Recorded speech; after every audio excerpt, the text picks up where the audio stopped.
ఫోన్లు పెడితే నాకు ఫోన్ల గురించి పేపర్లో రాసిన ఒక మాట గుర్తొచ్చింది. ఏంటంటే సెల్ ఫోన్ మింగేసిన వస్తువులు. కప్ప మింగేస్తుంది, సెల్ ఫోన్ కూడా మింగేస్తుందా? రాశాడు అనమాట పేపర్లో. పిల్లలు వినాలి, జాగ్రత్త వినాలి. మధ్య మధ్యలో ఎస్ అనిపిస్తానే. మీరు చిన్నపిల్లలు పెద్ద పిల్లలు అందరూ కలిపి ఉన్నారు కాబట్టి రైట్.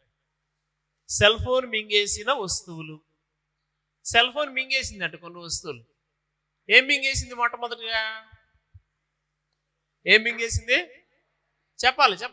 నా వైపు చూడాలి పిల్లలు, నా వైపు చూడాలి, నాతోనే మాట్లాడాలి. చిన్నవి బాబులు, నా వైపు చూడాలి, నాతోనే మాట్లాడాలి. రైట్. సెల్ ఫోన్ మింగేసిన వస్తువులు.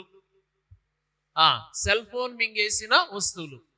సెల్ ఫోన్ అంటే ఏమేమి మింగేసింది? చెప్పాలి. ఏమేమి మింగేసింది? వాచ్ని మింగేసిందా? ఇంకేం మింగేసింది? వెరీ గుడ్, కెమెరాని మింగేసింది. మీరు చెప్పండి. సెల్ ఫోన్ ఇంకేం మింగేసింది?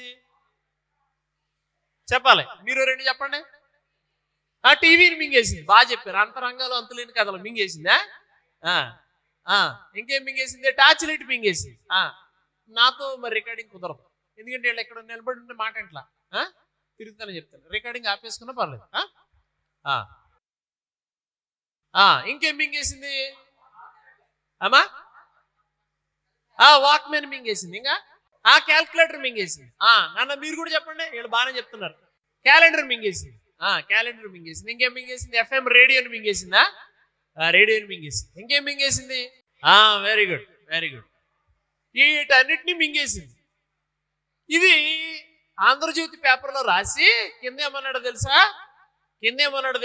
చాలా రాశాడు. ఒక 20 వస్తువులు రాశాడు. ఏమేమి మింగేసింది? ఈ చివరి వస్తువు, చివరిది చాలా జాగ్రత్తగా చివరిది జాగ్రత్తగా 20 వస్తువులు చెప్పి మింగేసిందని రాసి చివరిలో ఏం చెప్పాడో తెలుసా? నీకు తెలుసో లేదో అది నిన్ను కూడా మింగేసింది. నీకు తెలుసో లేదో చెప్పాలి, అది నిన్ను కూడా మింగేసింది కదా. ఇప్పుడు మీరు అందరూ నాకు ఎలా కనబడుతున్నారంటే, సెల్ ఫోను మింగేటప్పుడు తలకాయ మింగేస్తుంది ఫస్ట్ కదా. సగం మింగేసిన తలకాయలతో కనబడుతున్నారు మీ అందరూ నాకు. సగం తలకాయ ఉంది, ఇంక మిగిలిన సగం తలకాయ లేదు, అలాగే కనబడుతున్నారు. అర్థమైన వాళ్ళందరూ గట్టిగా చప్పట్లు కొట్టండి. Very good. లూకాసు వార్త 21వ అధ్యాయం.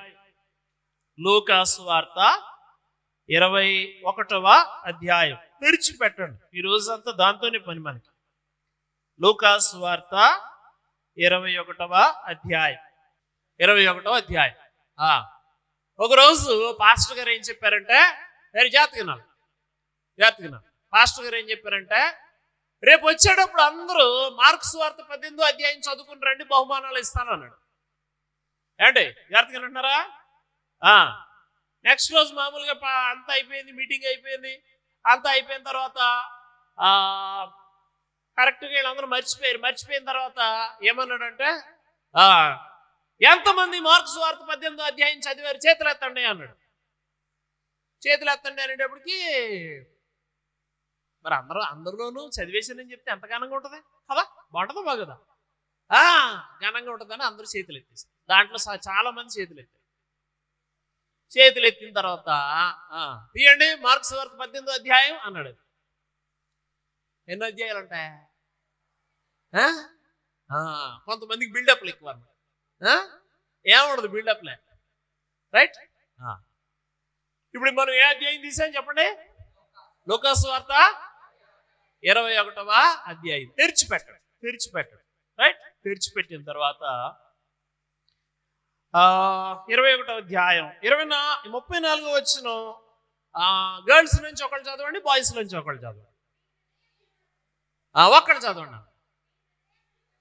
మీ హృదయములు ఒకవేళ తిండి వలనను, మత్తు వలనను, ఐహిక విచారము వలనను మందముగా ఉన్నందున ఆ దినము అకస్మాత్తుగా మీ మీదికి ఉరి వచ్చినట్లు రాకుండా మీ విషయమై జాగ్రత్తగా ఉండు. బాయ్స్ నుంచి చదవండి ఒకళ్ళు. మీ హృదయములు ఒక్కడే చదవండి ఒక్కళ్ళు.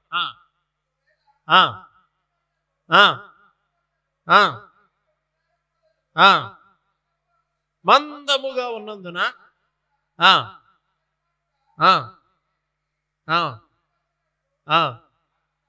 రాకుండా మీ విషయమై మీరు జాగ్రత్తగా ఉండు.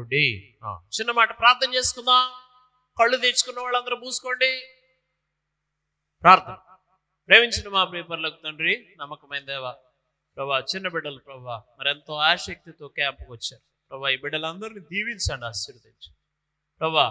ఆయన నీ వద్దకు వచ్చిన వారందరినీ దీవించావు కదా ప్రభా. ఈ బిడ్డలందరినీ మీరు దీవించి ఆశీర్వదించి ఈ యొక్క నాయన 4 దినాలు బిడ్డలకి ఎంతో ఆశీర్వాదకరంగా మీరు చేయమని ప్రభా. అపవాది క్రియలు చేస్తున్నాము, గద్దిస్తున్నాం, బంధిస్తున్నాం, సహాయం చేయమని ప్రభా. ఈ మాటలన్నీ బిడ్డల హృదయాల్లోకి చక్కగా వెళ్ళడానికి సహాయం చేయమని కనికరించమని యేసు ప్రభు వారి పరిశుద్ధమైన నామములో ప్రార్థించి వేడుకొంచున్నాము తండ్రి, ఆమేన్.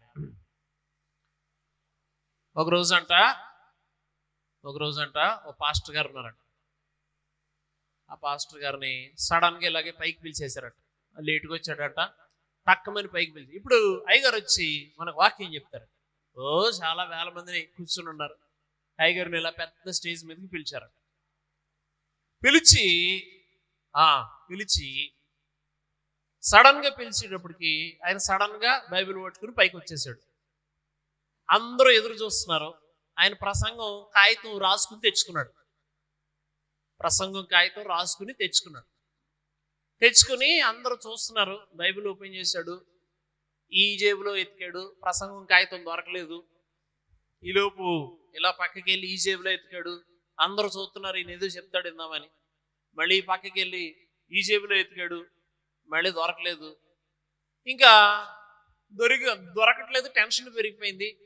టెన్షన్ పెరిగిపోయి సరేలే మొదలెడదామని ఆయన ప్రసంగం యొక్క అంశం ఏంటంటే, ఇదిగో నేను త్వరగా వచ్చుచున్నాను. ఏంటి అంశం ఏంటి? ఇదిగో నేను త్వరగా వచ్చుచున్నాను అని ఒకసారి చెప్పాడు. ఎతుకుతున్నాడు, పాపం దొరకట్లేదు, టెన్షన్ వచ్చేస్తుంది. ఇలా పట్టుకుంటున్నాడు. మళ్ళీ చెప్పాడు, ఇదిగో నేను త్వరగా వచ్చుచున్నాను అని అన్నాడు. వెతుకుతున్నాడు, దొరకట్లేదు పాపం. ఈ లోపు ఏమైందండి, టెన్షన్కి తగ్గట్టుగా ఈ మైకుకు వైర్ ఉంది కదా, వైర్ ఏమో కాలుకు చుట్టుకుంది. ఈయనేమో చూసుకోకుండా మళ్ళీ మూడోసారి గట్టిగా కేకేశాడు, ఇదిగో నేను త్వరగా వచ్చుచున్నాను అని అన్నాడు. అని ఈ మైక్ వైర్ కాలుకు చుట్టుకునేటప్పుడు పడిపోయి ఎదురుగా ఉన్న ముసలమ్మ మీద పడిపోయాడు.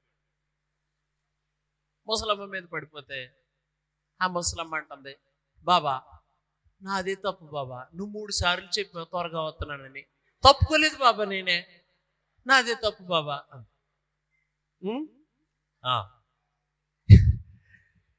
ఈరోజు మన ప్రసంగం అంశం ఏంటో తెలుసా? చెప్పండి. అదే, వెరీ గుడ్. సో 21వ అధ్యాయం అంతా ఈరోజు మన ధ్యానం 21వ అధ్యాయం మీదే ఉంటాం మనం, రైట్? సో 21వ అధ్యాయం మొత్తం దేని గురించి అనంటే, ఆయన తిరిగి ఈ లోకానికి రాబోతున్న విషయాల గురించి ఆయన మాట్లాడాడు కదా. యేసు ప్రభు వారి మొదటి రాకడ. ఎలా వచ్చాడు ఆయన? మొదటి రాకడలో ఎలా వచ్చాడు? గొర్రె పిల్లలాగా వచ్చాడు. ఏ తమ్ముడు, ఏ చిరంజీవి నా వైపు చూడు. మొదటి రాకడలో ఆయన ఎలా వచ్చాడు? నువ్వే చిరంజీవి, నువ్వే అయ్యో అది నువ్వే. నాకు ఇదో జబ్బు ఉంది, ఎవరు చూడకపోయినా వాళ్ళే పిలుతూ ఉంటారు. కాబట్టి ఇష్టం లేకపోతే నా వైపు చూసేయాలి. సో 21వ అధ్యాయం అంతా ఏం చెప్పాడంటే, మొదటి రాకడలో ఆయన ఎలా వచ్చాడు చెప్పాలి? గొర్రె పిల్లలా వచ్చాడు. మరి రెండో రాకడలో ఎలా వస్తాడు? కొదమ సింహంలాగా వస్తాడు కదా. గొర్రె పిల్లలా వచ్చిన నాడు కొయ్య సిలువకే కొట్టేశారు. విన్నారా పాట? కొదమ సింహమై వస్తాడయ్యా. తర్వాత ఏదో ఉంటది. కాబట్టి గొర్రె పిల్లలాగా వచ్చాడు. ఇది మొదటి రాకడ. యేసు ప్రభు వారి రెండవ రాకడ గురించిన మొత్తం అధ్యాయం అన్నమాట. రైట్. సో ఈరోజు మన ధ్యానాంశం ఏంటంటే మీరు ఆయన రెండవ రాకడలో మొదటి రాకడ ఎప్పుడు జరిగిపోయింది నాన్న? మొదటి రాకడ ఎప్పుడు జరిగిపోయింది? 2024 సంవత్సరాల క్రితం జరిగిపోయింది. రెండవ రాకడ ఎప్పుడు జరుగుతుంది చెప్పాలి. రెండవ రాకడ ఎప్పుడు జరుగుతుంది చెప్పాలి. 2030 మార్చి 31వ తారీఖు అంతేనా? ఒకసారి అలాగే క్యాంప్లో రెండవ రాకడ గురించి మాట్లాడుతుంటే ఒకటి దగ్గరికి వచ్చాడు. అన్న యేసు ప్రభు ఎప్పుడు వస్తాడన్నా అన్నాడు. చాలా విచారంగా పెట్టుకుని అన్నాడు. ఎలా అంత విచారంగా ఉన్నావు యేసు ప్రభు వస్తాడంటే అంటే నా పెళ్ళి అయిపోయి వస్తే బాగుండన్నా. ఏంద్ర అంత విచారంగా ఉన్నావు? నీకేం విచారాలు ఉన్నాయి? బలవంతంగా తీసుకొచ్చారేంటి? పిలవలేదా? ఏంది విచారం? ఏంటి నువ్వంత సీరియస్గా చూస్తున్నావు? జాగ్రత్తగా. యేసు ప్రభు వారి రెండవ రాకడ గురించి ఆయన చెప్తూ ఏమన్నాడంటే, అయ్యా నేను తిరిగి వచ్చేటప్పుడు మీరు చాలా జాగ్రత్తగా ఉండాలా, బీ అలర్ట్ అని చెప్పాడు. బీ అలర్ట్ అని చెప్పి ఏం చెప్పాడంటే, ఒకవేళ నేను వచ్చే సమయం మీరు గుర్తుపట్టలేరేమో అని ఏం చెప్పాడు చూడండి. ఏమని చెప్పాడు? మీ హృదయములు ఒకవేళ తిండి వలనను మత్తు వలనను ఐహిక విచారము వలనను మందముగా ఉన్నందున ఆ దినము ఆకస్మికముగా మీ మీదికి ఉరి వచ్చినట్లు రాకుండా మీ విషయమై జాగ్రత్తగా ఉండుడి అని యేసు ప్రభు వారు చెప్పాడు. రైట్. ఇది ఒకటే కాదు, చాలా చెప్పాడు. రైట్. సో ఈరోజు అసలు ఏం చెప్పాడు, ఏం జరిగింది, ఏం జరగబోతుంది అనేది కొంత చెప్పిన తర్వాత మధ్యాహ్నం ఇది అయ్యంగానే మీకు బైబిల్ స్టడీ ఉంటుంది. ఆ బైబిల్ స్టడీలో మనం ఏమేమి ధ్యానం చేయాలి అనే ఇది కూడా ఇస్తానే. రైట్. యేసు ప్రభు వారు 2024 సంవత్సరాల క్రితం ఆయన ఈ భూమి మీద సంచరించారు. రైట్. సో ప్రపంచానికి ఒక క్యాలెండర్ ఉంది. ఆ క్యాలెండర్ దేశం పేరే ఇస్రాయేల్ దేశం. ప్రపంచాన్ని దానికి ఏమంటారు అంటే ప్రపంచపు క్యాలెండర్ అంటారు. ఇస్రాయేల్ దేశమే ప్రపంచానికి క్యాలెండర్ అన్నమాట. అలాగే ప్రపంచానికి ఒక గడియారం ఉంది. ఆ గడియారం తెలుసా? ప్రపంచానికి ఒక గడియారం ఉంది. ఏంటా గడియారం? యెరూషలేమే ప్రపంచానికి గడియారం. రైట్. ప్రపంచపు గడియారం అన్నమాట. ఎందుకు ఇలా అన్నారు అనంటే జాగ్రత్తగా, ప్రపంచము గడియారం అంతా దేని చుట్టూ తిరుగుద్ది అనంటే, ఈ రెండవ రాకడ విషయాలన్నీ దేని చుట్టూ తిరుగుతాయంటే యెరూషలేము దేవాలయం చుట్టూ తిరుగుతాయి. దేని చుట్టూ తిరుగుతాయండి? యెరూషలేము దేవాలయం చుట్టూ తిరుగుతాయి. యెరూషలేము దేవాలయం ఎంతమందికి తెలుసు? వెళ్ళవా? ఎంతమందికి తెలుసు? రైట్. యేసు ప్రభు వారిని ఈస్టర్గా పండగ అటెండ్ అయ్యారా మీరు అందరూ? Good Friday, Easter. రైట్. యేసు ప్రభు వారిని సిలువేసే ముందు యేసు ప్రభు వారు ఎక్కడికి వెళ్ళారు? యెరూషలేము దేవాలయానికి వెళ్ళి ఏం చేశాడు చెప్పాలి. గొవ్వలు అమ్మే వాళ్ళని, రోకలు మార్చే వాళ్ళని, వాళ్ళ బల్లల్ని పడద్రోసాడు. ఎక్కడ చేశాడు ఈ పని చెప్పాలి? యెరూషలేము దేవాలయంలో చేశాడు ఈ పని. యెరూషలేము దేవాలయంలో చేశాడు. ఇప్పుడు నా ప్రశ్న ఏంటంటే, ఆ యెరూషలేము దేవాలయం ఉందా? అధ్యక్ష ఉందా? ఏమైంది? అధ్యక్ష ఉందా చెప్పాలి. ఏమా ఉందా? మరి ఏమైంది? దొంగడు ఎత్తుకెళ్ళిపోయాడా? ఏమైంది? రైట్. సో ఏమైంది అని అంటే యేసు ప్రభు వారు ప్రవచనం చెప్పారు. చూడండి, ఇదే లూకాసు వార్త 21వ అధ్యాయం 5-6 వచనాలు చెప్పండి.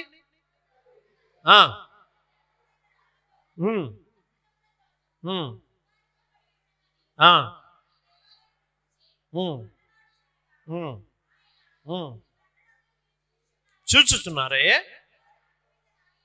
వాటిలో రాతి మీద రాయి ఉండకుండా అవి పడద్రోయబడును, ఆ దినములు వచ్చుచున్నవని చెప్పాను.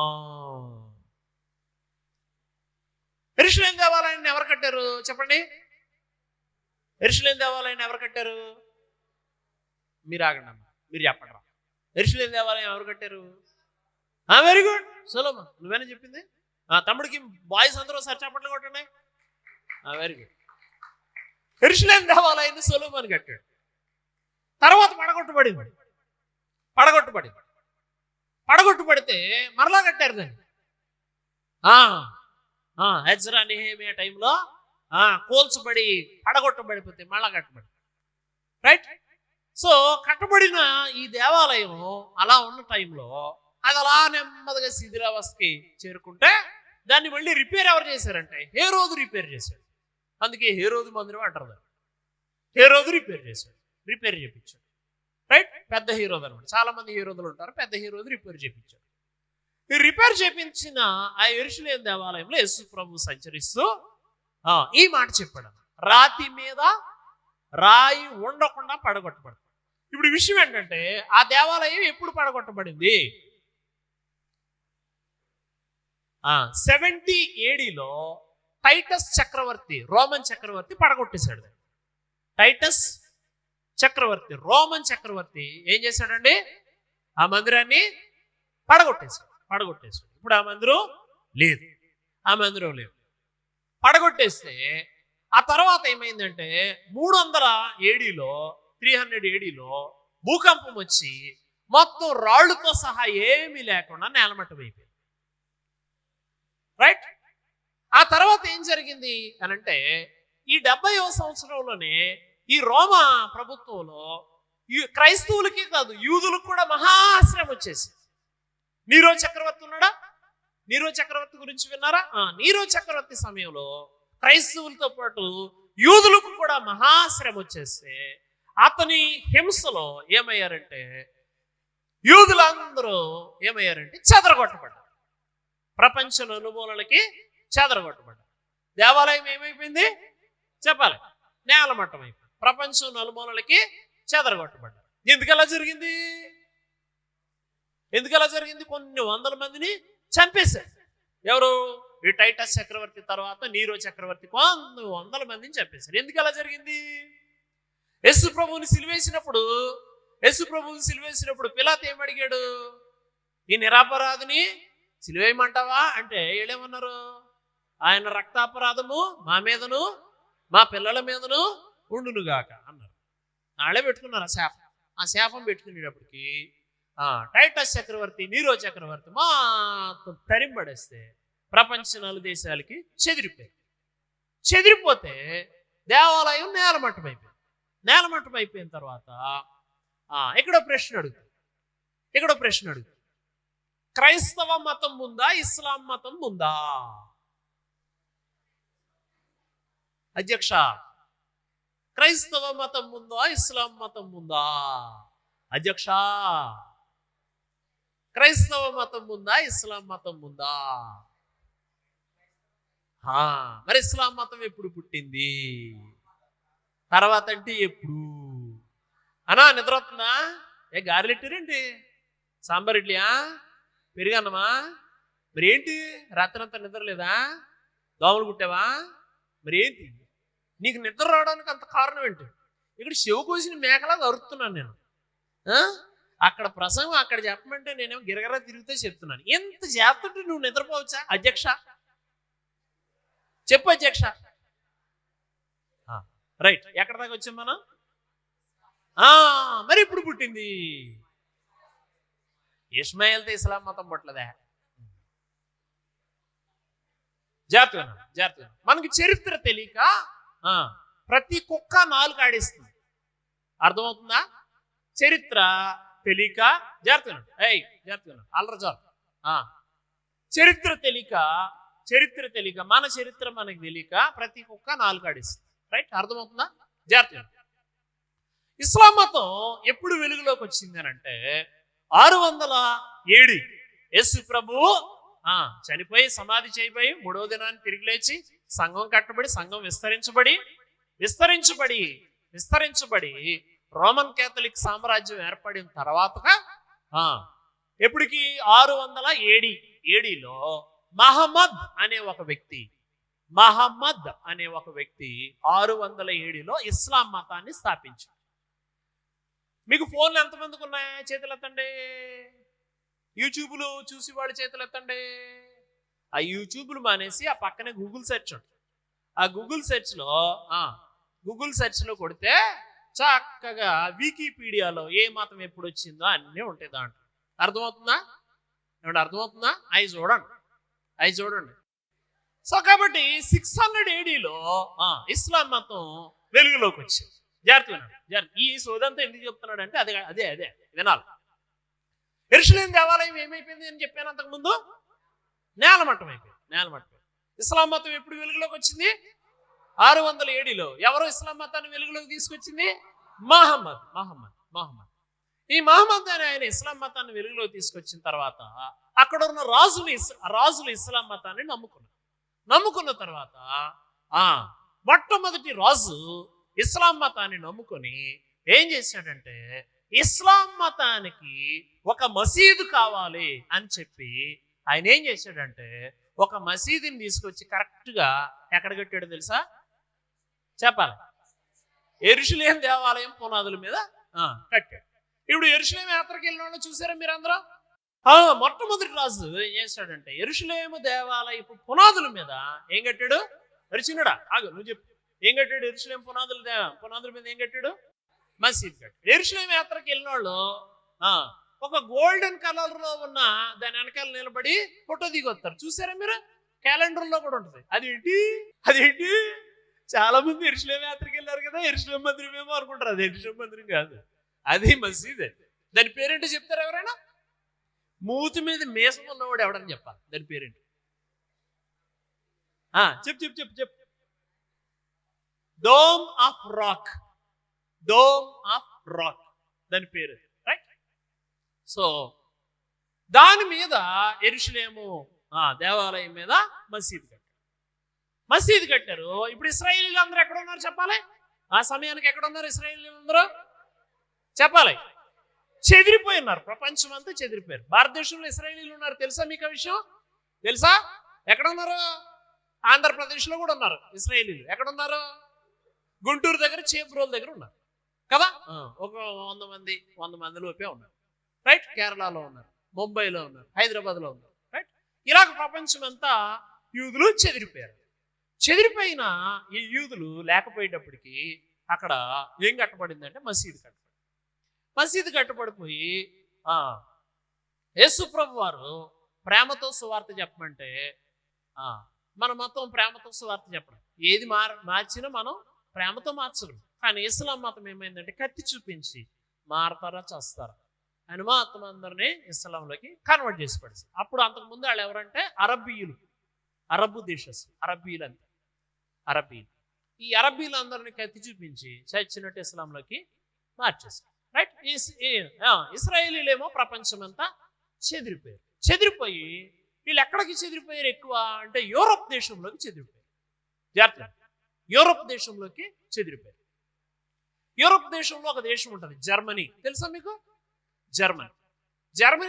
జర్మనీని పాలించిన చాలా ఒక బాగా పేరు పొందిన ఒక వ్యక్తి ఉన్నాడు. చెప్తారా ఎవరైనా? ఎవర్రా చెప్పింది? ఆడికి అన్న సప్పట్లు కొట్టండి. నిజంగానే కొట్టండి. మీరు ఎవరు చెప్పలే పేరు కొట్టండి. Very good. హిట్లర్. రైట్. ఎప్పుడు ఇది అనంటే రెండో ప్రపంచ యుద్ధం సమయానికి ఇలా చెదిరిపోయి అలాగే ఉన్నారు.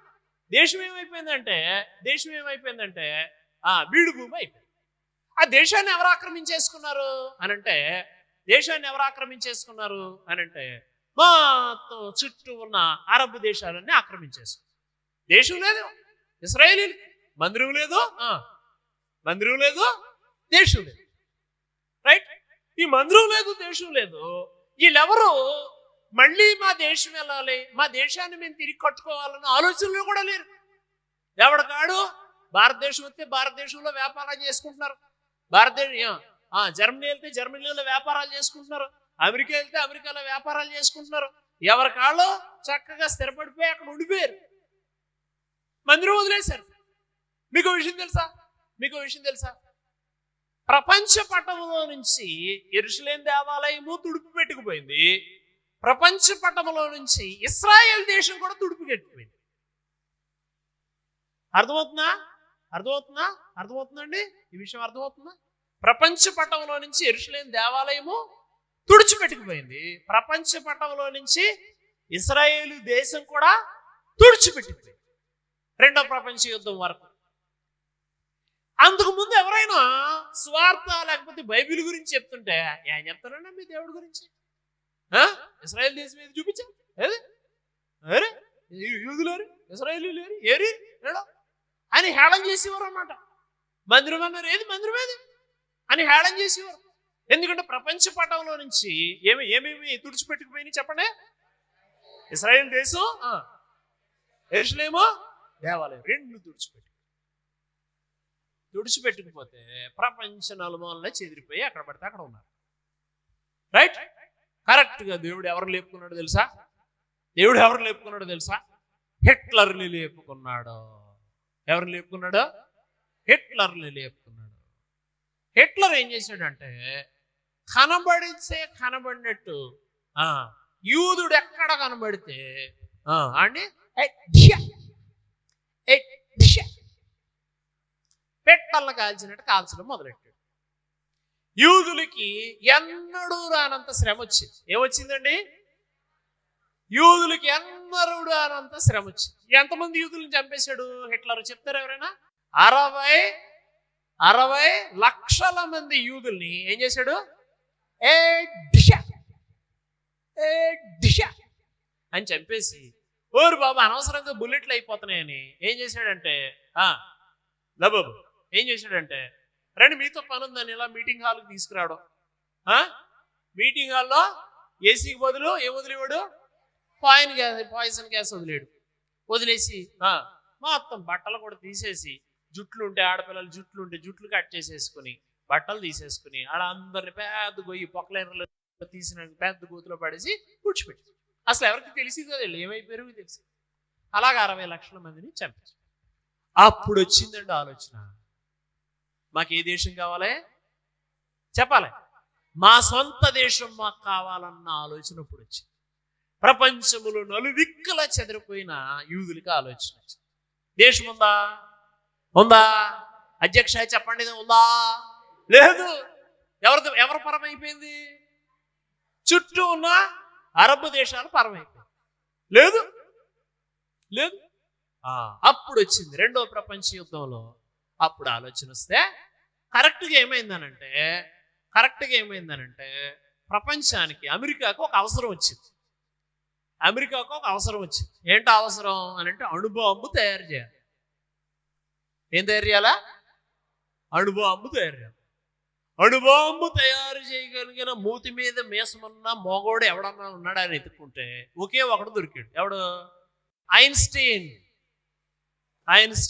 ఎవరైనా యూదుడు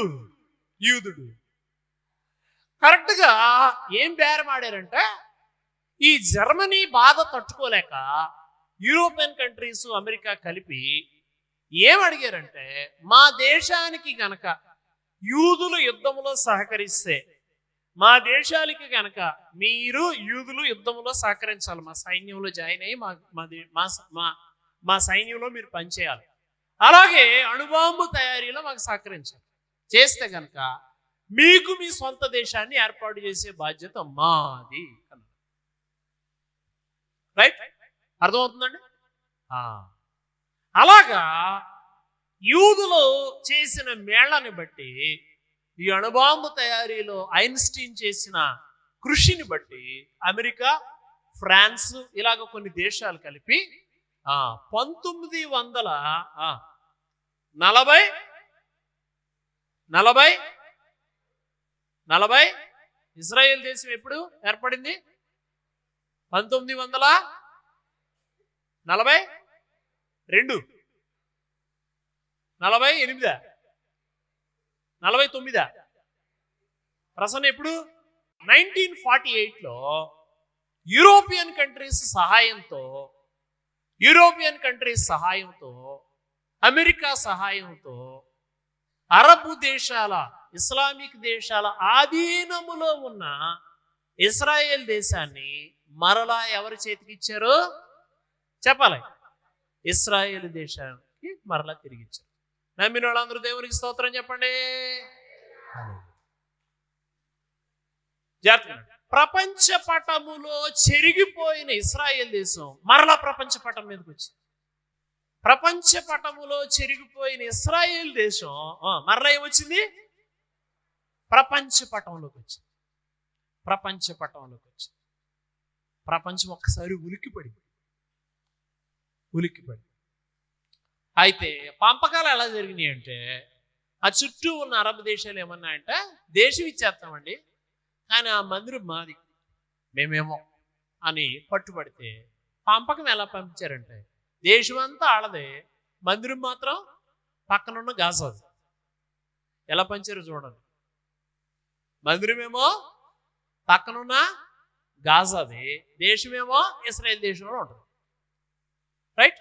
ఇశ్రాయేలీలు కావాలిస్తే వెళ్ళొచ్చు, కానీ దాని హక్కులు ఎవరియే? గాజాయే. అలా పంచారు.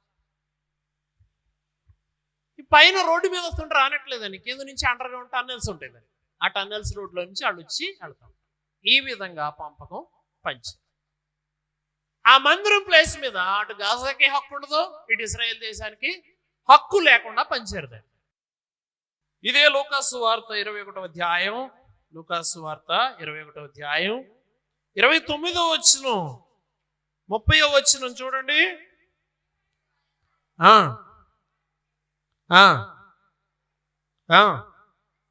అంజూరపు వృక్షము సమస్త వృక్షములను చూడుడి, అవి చిగురించి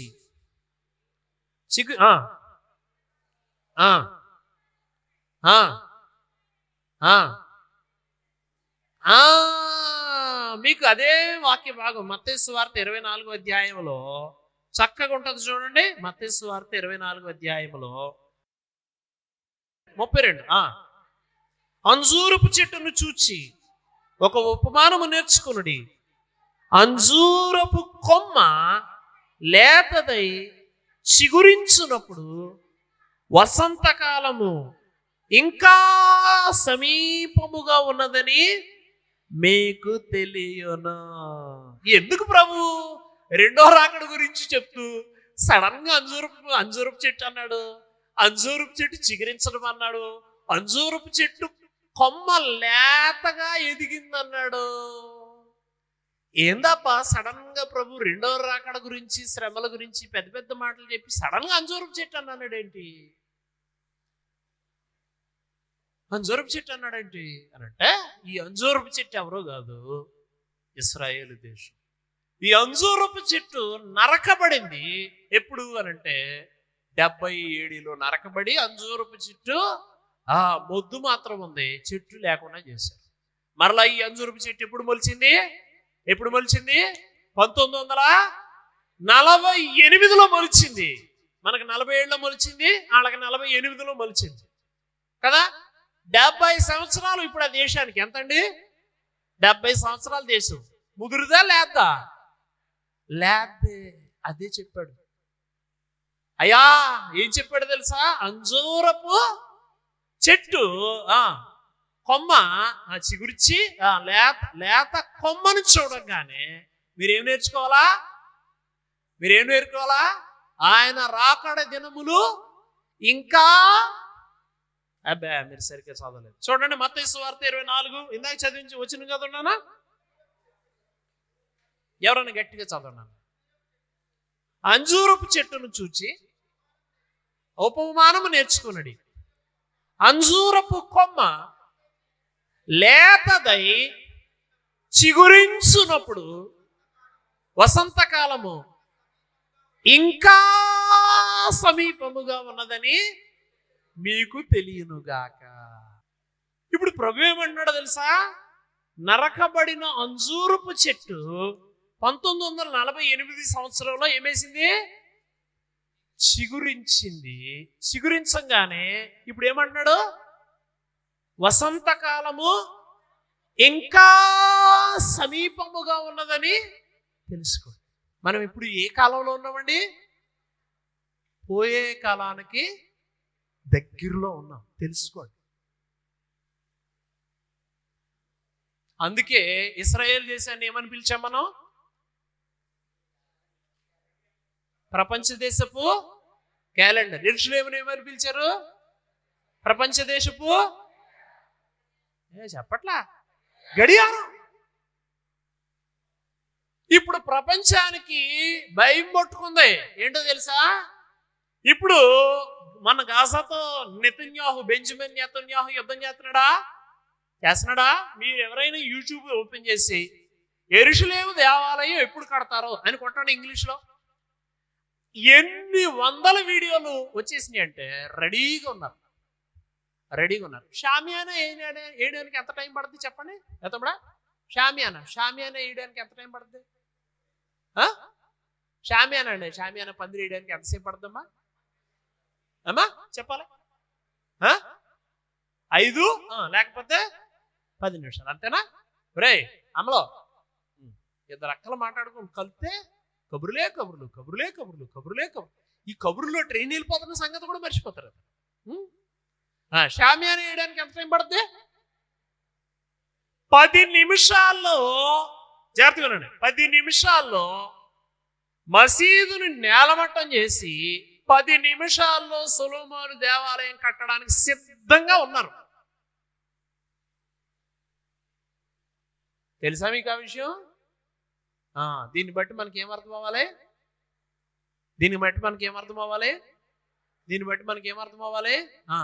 వేసవి కాలము, వర్షాకాలము, శీతాకాలం దాటిపోయి ఇప్పుడు ఏ కాలంలో ఉన్నాం మనం? పోయే కాలానికి రెడీగా ఉన్నాం. అది మ్యాటర్.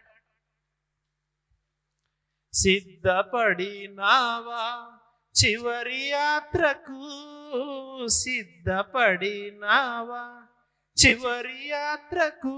ఏంటి సిగ్గుపడతావు? నేను సిద్ధపడ్డా అంటే నువ్వు సిగ్గుపడతావు బిడ్డ. సరదాగా చెప్పినా మ్యాటర్ సీరియసే. మీరు కాసేపులో చచ్చిపోతారంటే చెప్పినాడు, చచ్చిపోవడం సీరియసే. అది అర్థమైందా? కొంచెం సేపట్లో చచ్చిపోతారని నవ్వుకుండా చెప్పిన మ్యాటర్ సీరియసే. ప్రపంచం టెన్షన్తో ఉంది. వాక్య జ్ఞానం ఎరిగిన వాళ్ళు టెన్షన్తో ఉన్నారు. ఏ సమయంలో అయినా ఇశ్రాయేల్ దేశం ఆ మందిరాన్ని కట్టంగానే ఏ యుద్ధం మొదలవుద్ది? 3వ ప్రపంచ యుద్ధం మొదలవుద్ది. ఎందుకనంటే యూదులు క్రైస్తవులతో సమానంగా ఉన్నారు. ఎవరు? ఇస్లామిక్ దేశాలు. వాళ్ళకి బలం ఉంది, వాళ్ళకి ఆయుధాగారాలు ఉన్నాయి, వాళ్ళని సపోర్ట్ చేసే దేశాలు ఉన్నాయి. ఇప్పుడు ప్రపంచం అంతా యుద్ధము గురించి విరిగిన వాళ్ళందరూ గుండెల్లో పెట్టుకునే భయం ఏంటంటే ఇశ్రాయేల్ దేశాన్ని జోపడుతున్నారు. అలా ఏమనుకోకలే, అంత కోపం తెచ్చుకోకు, మరి అంత కోపం వద్దులే, ఏమనుకోకు అని జోపడుతున్నారు. ఎందుకు? ఇప్పుడు ప్రపంచానికి భయం. ఇది ఏ క్షణంలో నేలమట్టం చేసి యెరూషలేము దేవాలయాన్ని తిరిగి కట్టంగానే ఈ ప్రపంచానికి పోయే కాలం అయిపోయింది. ప్రపంచ దేశాలన్నీ వాళ్ళు దాచుకుని కూర్చున్నా ఏం తెస్తారు బయటికి? అణుబాంబులన్నీ తీసేస్తారు. ఇప్పుడు చదవండి అన్న. ఈ సమయములో సంగమా, ఈ సమయములో, ఇంత టెన్షన్గా ఉన్న సమయములో, ఓ సంగమా, ప్రపంచము గడియారము ఇంత టెన్షన్గా ఉన్న ఈ సమయములో, ఓ సంగమా, 21వ అధ్యాయంలో లూకా సువార్త 21వ అధ్యాయం తీరా 21వ అధ్యాయం చదవండి. ఫస్ట్ చదివిన వచనం 35 34. మీ హృదయములు ఒకవేళ తిండి వలనను, మత్తు వలనను, ఐహిక విచారముల వలనను మందముగా ఉన్నందున ఆ పోయే కాలపు దినము ఆకస్మితముగా మీ మీదికి వచ్చి ఉరి వచ్చినట్లు రాకుండా మీ విషయమై జాగ్రత్తగా ఉండండి. ఎలా ఉండాలంట? జాగ్రత్తగా ఉండండి. ప్రపంచం ఎంత టెన్షన్గా ఉంటే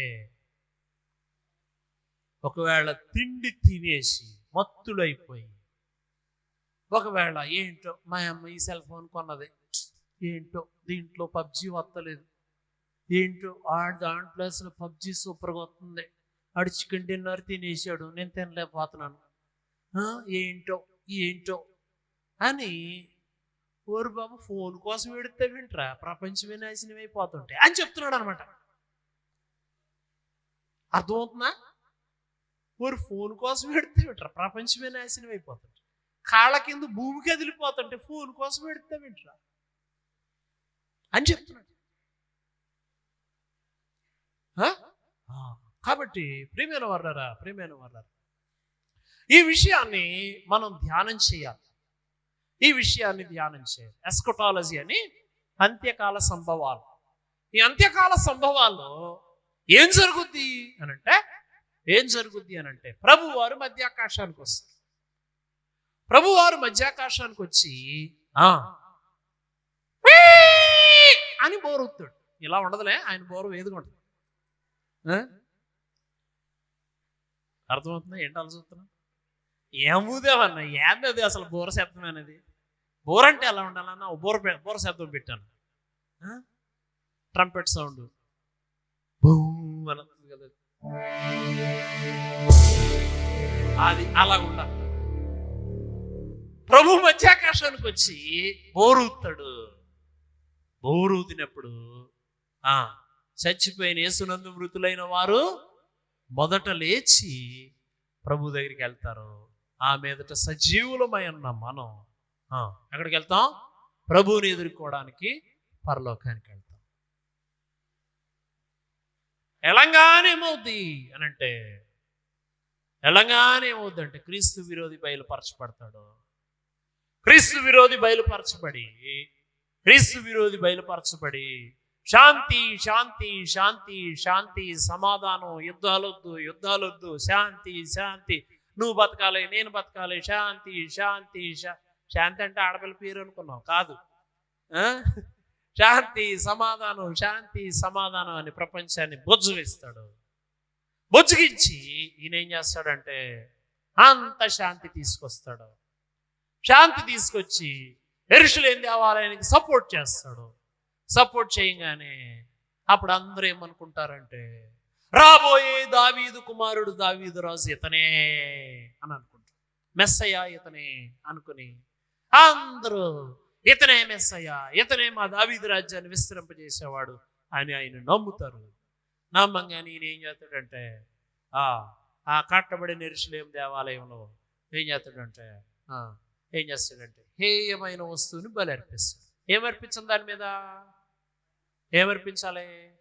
గొర్రె పిల్లని కానీ, మేక పిల్లని కానీ, పౌరు పిల్లని కానీ అర్పించాలి. ఈయన ఏమర్పిస్తాడు? హేయమైందంటే సుమారుగా ఇశ్రాయేలీయులకి అందరికీ హేయమైంది ఏంటంటే పందిని తీసుకొచ్చి దాని మీద బలి అర్పిస్తాడు. బలి అర్పించగానే అని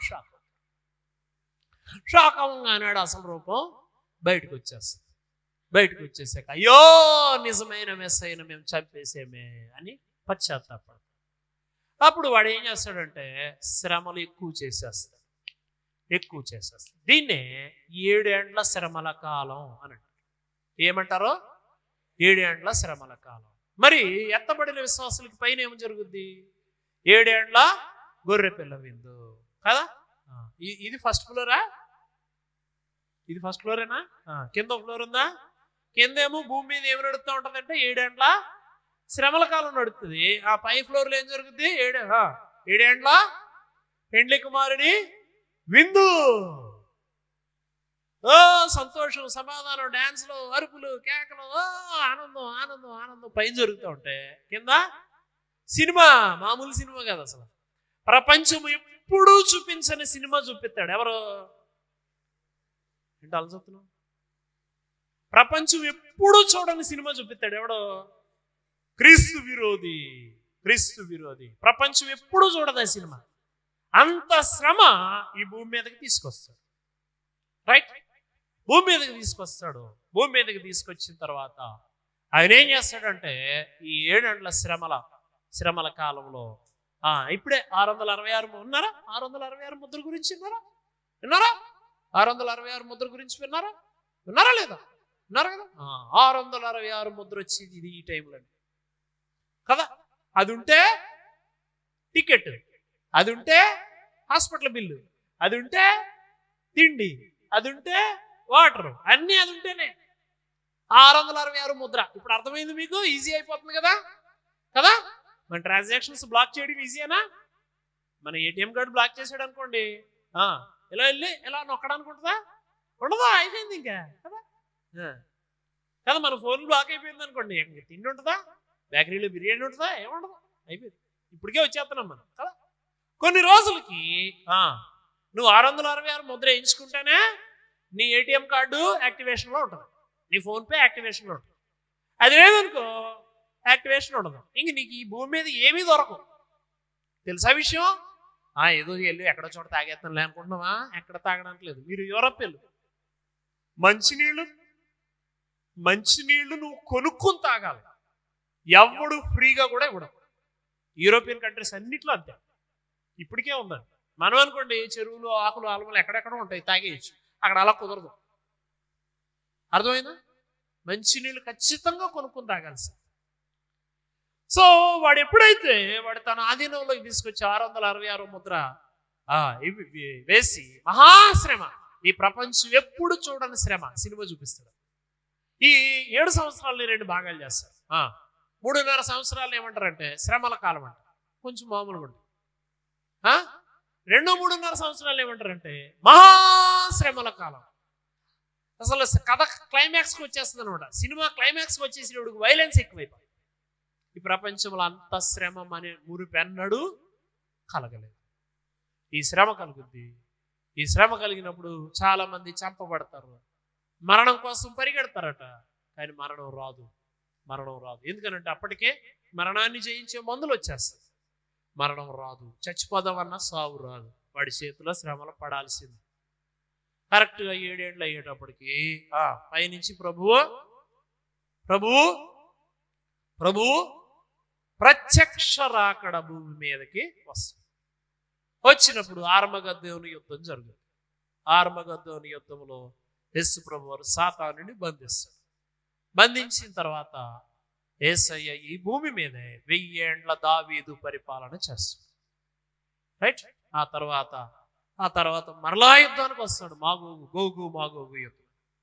ఆ యుద్ధంలో దేవుడు తన ముఖ ప్రకాశము చేత, తన ఊపిరి చేత సాతానుని ఓడగొట్టి వాడి కోసం సిద్ధం చేసిన దేంట్లోకి పంపిస్తాడో వాడి కోసం సిద్ధం చేయబడి దేంట్లోకి పంపిస్తాడో నరకంలోకి పంపిస్తాడు. ఆ తర్వాత వాడిని వెంబడించిన వాళ్ళందరూ నరకానికి పోతారు. అప్పుడు క్రొత్త ఆకాశం, క్రొత్త భూమి. రైట్. ఇప్పుడు క్రైస్తవ విశ్వాసం ఈ భూమి మీద మనం జీవించినంత మట్టుకే కాదు కదా. సో అర్థ చెప్పేటప్పుడు అందరూ చెప్తారు, యేసు ప్రభువుని నమ్ముకో, నీ అప్పులు పోతాయి, తిప్పలు పోతాయి, నిప్పులు పోతాయి చెప్తాం. మేము కూడా చెప్తాం. యేసు ప్రభువుని నమ్ముకో, ఏం పోతాయి? 3 పోతాయి. ఏం పోతాయి? అప్పులు పోతాయి, తిప్పలు పోతాయి, నిప్పులు పోతాయి. చెప్పండి. యేసు ప్రభువుని నమ్ముకుంటే ఏం పోతాయి? అప్పులు పోతాయి, తిప్పలు పోతాయి, నొప్పులు పోతాయి. కరెక్టే. యేసు ప్రభువులో స్వస్థత ఉంది, ఆయన స్వస్థపరుస్తాడు. యేసు ప్రభువులో నీ సమస్యల్ని సాల్వ్ చేసే సమస్య ఉంది, శక్తి ఉంది, ఆయన సాల్వ్ చేస్తాడు. యేసు ప్రభువులో సమస్య ఉంది కాబట్టి దొరుకుతాయి. కానీ యేసు ప్రభువులో నువ్వు పొందుకోవాల్సింది ఏంటంటే ఈ జీవితం వరకే కాదు యేసు ప్రభు దగ్గర నుంచి పొందుకునేది. జీవితం తర్వాత మరణానంతర జీవితం గురించి యేసు ప్రభు దగ్గర నుంచి నువ్వేమీ పొందుకోకపోతే నువ్వు చాలా ఎక్కువ కోల్పోతున్నావు యేసు ప్రభు దగ్గర నుంచి. ఒకవేళ నీ రోగం తగ్గొచ్చేమో, కానీ నువ్వు నరకానికి వెళ్ళిపోతావేమో. ఒకవేళ నీ జీవితంలో సమస్యలు పోవచ్చేమో, నరకానికి వెళ్ళిపోతావేమో. అర్థమైందా? నీ అప్పులు, తిప్పలు, నొప్పులు పోవచ్చు. యేసు ప్రభు దగ్గర మొరపెడితే ఖచ్చితంగా ఆయన మంచివాడు, మేలు చేస్తాడు కాబట్టి పోతాయి. కానీ యేసు ప్రభు వారిని నువ్వు నమ్ముకోకుండా, నువ్వు ఆయన దగ్గర పాపాలు ఒప్పుకోకుండా, యేసు ప్రభు వారి దగ్గర పాపాలు ఒప్పుకోకుండా, చెప్పాను కదా, అన్న యేసుప్రభు ఎప్పుడు వస్తాడన్నా? చాలా విచారంగా అడిగాడు. యారా ఏంట్రా అంత బాధ అంటే ఏమన్నాడు? ఏంటి అంత టక్కమని చెప్పావు, నీది అదే బాధ? గుర్తుంది కదా?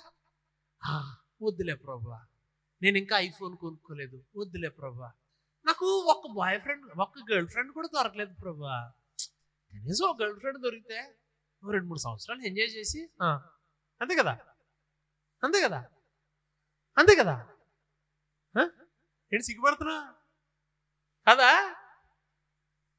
కనీసం 2-3 సంవత్సరాలు ఎంజాయ్ చేసి అప్పుడు రా ప్రభు నువ్వు అని కనుక ఇప్పుడు కాదులే ప్రభుని, యేసు ప్రభుని నమ్ముకునేది ఇప్పుడు కాదులే, నా జీవితాన్ని మార్చుకునేది ఇప్పుడు కాదులే, పాప క్షమాపణ పొందేది ఇప్పుడు కాదులే, యేసు ప్రభు దగ్గర నా పాపాలు ఒప్పుకునేది ఇప్పుడు కాదులే,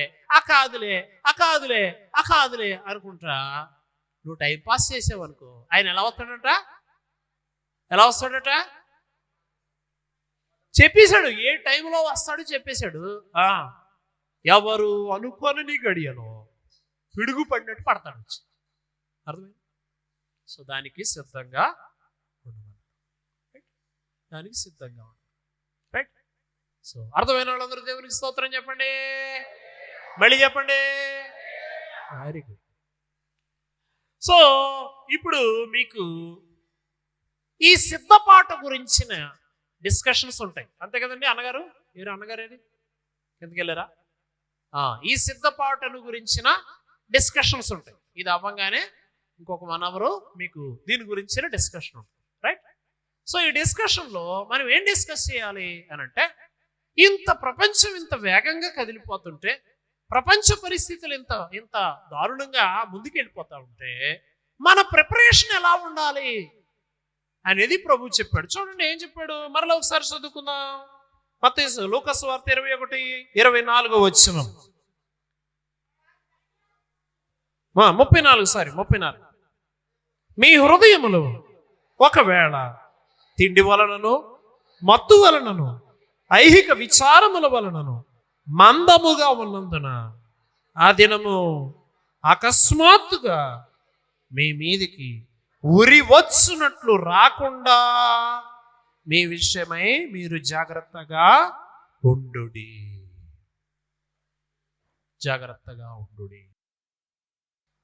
సో మనము దేని విషయంలో జాగ్రత్తగా ఉండాలి అనేది గ్రూప్ లీడర్స్ ఎవరెవరు ఉన్నారో నా మాటలు జాగ్రత్తగా వినండి.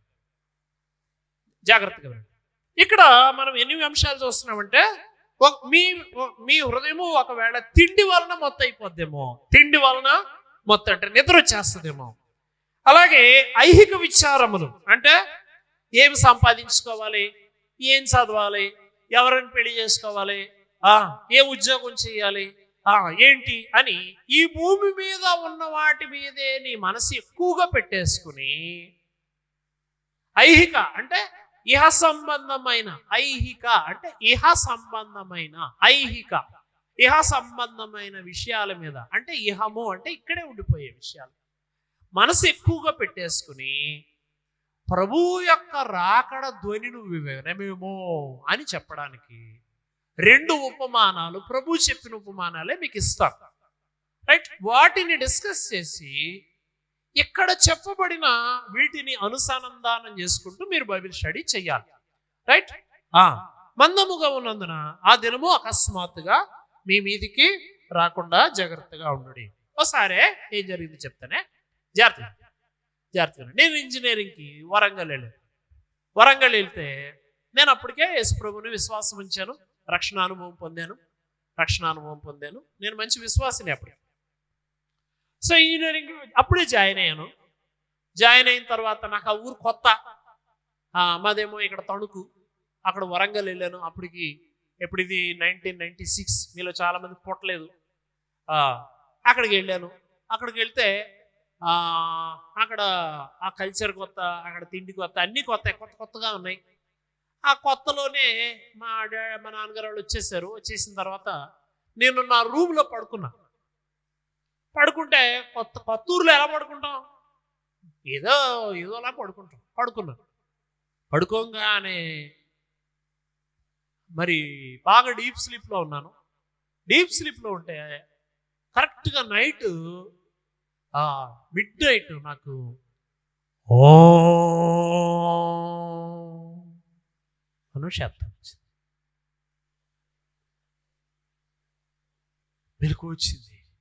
అప్పటికే విశ్వాసిని కదా, అప్పటికే విశ్వాసిని, ప్రభు రెండో రాకడ గురించి తెలిసిన వాడిని. అయ్యి బాబోయ్ ప్రభు వచ్చేసాడు అనుకున్నాను. ప్రభు వచ్చేసాడని ఉలిక్కి పడి లేచాను. లేచి మరి ప్రభు వస్తే నేను పైకి వెళ్ళిపోవాలి కదా, ఇక్కడే ఉన్నాను ఏంటి అని చుట్టూ ఉన్నాయి చూసుకున్నాను. ఇక్కడే ఉన్నాను భూమి మీద. ఏంటి ఒకవేళ నేను విడవబడ్డానా, మిగిలిన వాళ్ళందరూ ఎత్తబడిపోయారా అని నేను అలాగే ఆలోచించుకుంటుంటే మళ్ళా రెండోసారి మో అని వచ్చింది.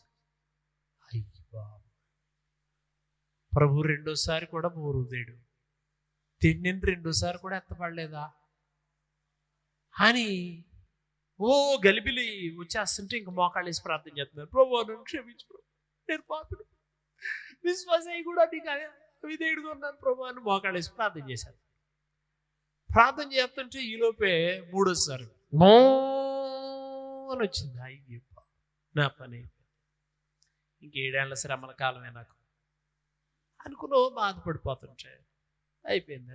బాధపడిపోతుంటే ఈలోపు మళ్ళీ ఓ అని మళ్ళీ వచ్చింది. ఇదేంటి ప్రభు మహా ఊతే ఒకసారి ఊతాడు, లేదంటే 3 సార్లు ఊతాడు, 4సారి ఊతాడు అంటే అబ్బా అనుకున్నాను. అని ఆలోచించుకుంటూ లేపే మళ్ళీ ఏంటబ్బా అనుకుని చూస్తే 5ఓసారి 6ఓసారి వస్తానే ఉంది. ఏంటబ్బా అనుకుంటే నేను పడుకున్న రూము ట్రైన్ పట్టాల పక్కన.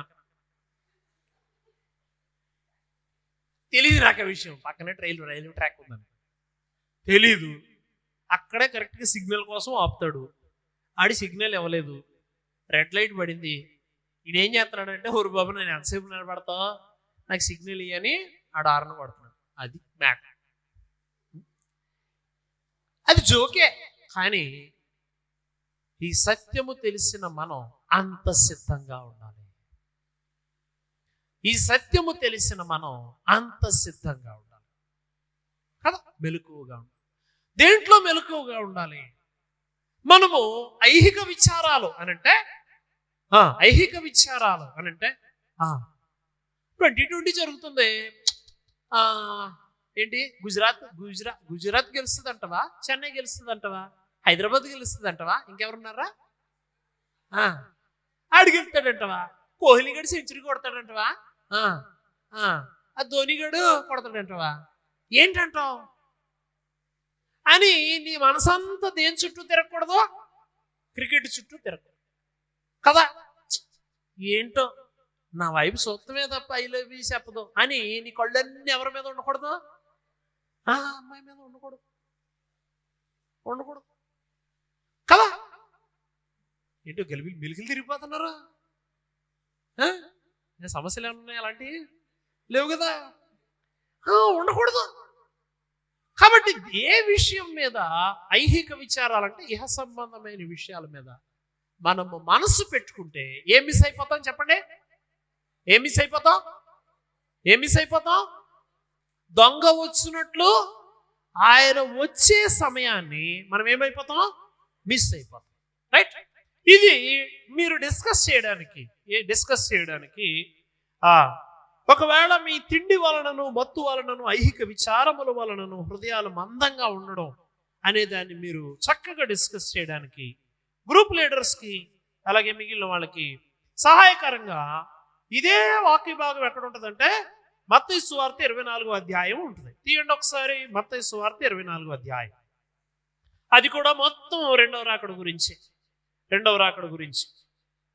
రైట్. ఈ రెండవ రాకడ గురించి చెప్తూ యేసు ప్రభు వారు చాలా విషయాలు చెప్పారు. జాగ్రత్తగా యేసు ప్రభు వారు చాలా విషయాలు చెప్పారు. ఏమేమి చెప్పారు అని అంటే అక్కడే చెప్పారు. చూడండి 24వ అధ్యాయం 43వ వచనం. ఆ, ఆ, తెలిసి తెలీదు. దొంగడు చెప్పొస్తాడేటి, చెప్పొస్తాడేటి, చెప్పొస్తాడా, చెప్పొస్తాడా అధ్యక్ష? దొంగడు చెప్పేస్తాడా అధ్యక్ష? రాడు కదా. కానీ దొంగడు వస్తాడు. ఎప్పుడు వస్తాడో తెలియదు. కాబట్టి ఇక్కడ దొంగడు ఎవరు? ఆయన ఎలా పోల్చుకుని చెప్పుకున్నాడంటే, దొంగోడు ఎలా వస్తాడో చెప్పకుండా, అస్సలు తెలియకుండా నేను అలాగే వస్తాను కాబట్టి జాగ్రత్తగా అని చెప్పడానికి చెప్పాడు. సో అలాగే కిందకు వచ్చాక 45వ వచనము అక్కడ మొదలుపెట్టి 45 నుంచి 51 వరకు ఉన్న వాక్య భాగాన్ని మీరు స్టడీ చేయాలి, గ్రూప్ లీడర్స్ అందరూ కలిపి. అక్కడ ఏం చేశాడంటే యజమానుడు ఆయన దేశాంతరం పోతూ ఒక దాసుడికి ఏమిచ్చాడంటే గృహ నిర్వాహకుడుగా ఉద్యోగం ఇచ్చాడు. ఉద్యోగం ఇచ్చి, ఓరు బాబు నేను వచ్చే వరకు జాగ్రత్తగా చూసుకోరా అంటే ఈడేం చేశాడంటే తిని త్రాగి ఆ చుట్టూ ఉన్న వాళ్ళని కొట్టి యజమానుడికి ఎంతో నష్టం చేసి, యజమానుడు వస్తాడు అన్న విషయాన్ని మర్చిపోయి వాడు తాగుబోతుల విందులో ఉన్నప్పుడు సడన్ గా యజమానుడు వచ్చి ఇతను చేస్తున్న కార్యాలన్నీ కళ్ళారా చూసి అతన్ని శిక్షించాడు. రైట్? సో ఈ విషయాన్ని మీరందరూ చక్కగా ధ్యానం చేయాలి. అలాగే ఇద్దరు ధ్యానం చేయాలి, మీరు ఒకటే కాదు, మీరు కూడా. మీకు బాగా కనెక్ట్ అవుతుంది. 25వ అధ్యాయంలో 10 మంది కన్యకలు. 10 మంది కన్యకలు. 5 ఎవరో బుద్ధి గల కన్యకలు, 5 ఎవరు బుద్ధి లేని కన్యకలు. రైట్?